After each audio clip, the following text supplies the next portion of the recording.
Bismillahirrahmanirrahim. Assalamualaikum warahmatullahi wabarakatuh.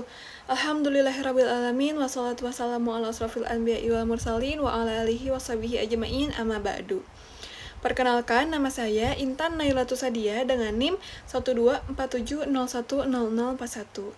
Jadi hari ini saya akan menjelaskan tentang basis dan juga dimensi.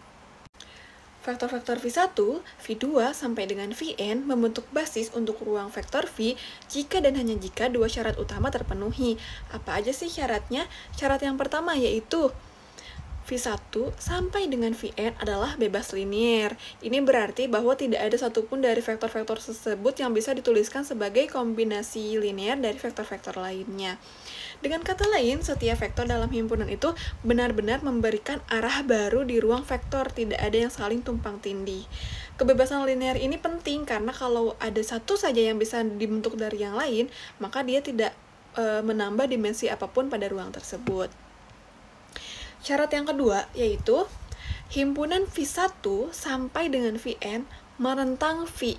Artinya, setiap vektor dalam ruang V bisa ditulis sebagai kombinasi linear dari vektor-vektor V1 sampai dengan Vn. Dengan kata lain, tidak ada bagian dari ruang V yang tidak bisa dijangkau oleh kombinasi dari vektor-vektor ini. Kalau himpunan vektor itu tidak bisa merentang ke seluruh ruang, maka ruangnya belum sepenuhnya terjelaskan oleh mereka.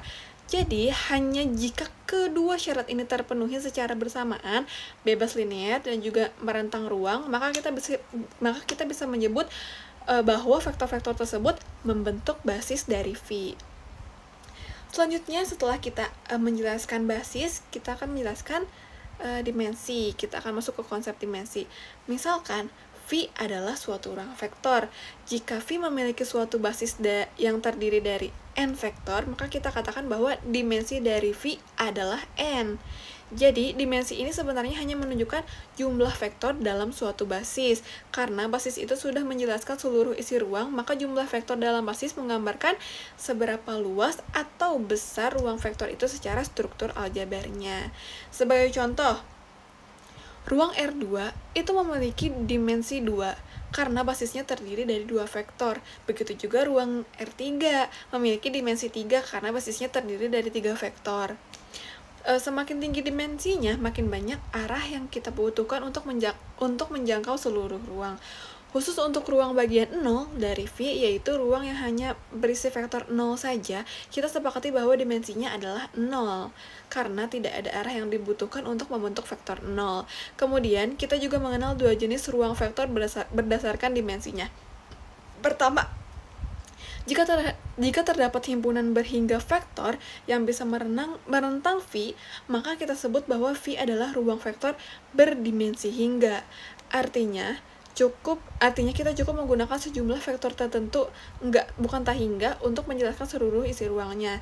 Yang kedua, jika tidak ada himpunan berhingga yang bisa merentang V alias butuh himpunan tak hingga vektor kita butuh himpunan tak hingga vektor untuk menjelaskan seluruh ruang, maka kita katakan bahwa V memiliki dimensi tak hingga.